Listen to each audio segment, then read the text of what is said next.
পেঁয়াজ মরিচে ভর্তা করতেছি আজকে। তারপর দিয়ে একটু পরিমাণে বেশি দিয়ে দিলাম। হ্যালো এভরিওয়ান, আজকে একটি মজাদার ভর্তা নিয়ে চলে আসলাম। দেখুন, পেঁয়াজ মরিচে ভর্তা করতেছি আজকে। প্রথমে পেঁয়াজ মরিচগুলোকে কুচি করে কেটে নিয়ে তারপরে হাত দিয়ে কষলে মেখে নিতে হবে। তারপর দিয়ে দিব এই যে সরিষার তেল।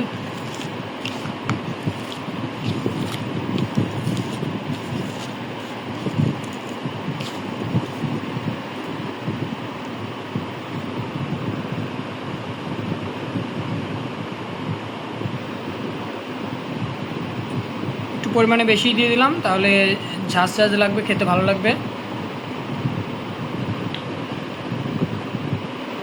আর এই যে তৈরি হয়ে গেলো মরিচ পেঁয়াজের ভর্তা। আর এটাই হচ্ছে ভর্তার ফাইনাল লুক। তো দেখতে কেমন লাগছে অবশ্যই জানাবেন। খেতেও নিশ্চয়ই ভালো হবে। এখন ট্রাই করব। আপনারা চাইলে এরকম বানিয়ে খেতে পারেন। আর কমেন্টের মাধ্যমে আমাকে জানাবেন কেমন লাগে খেতে। ধন্যবাদ সবাইকে।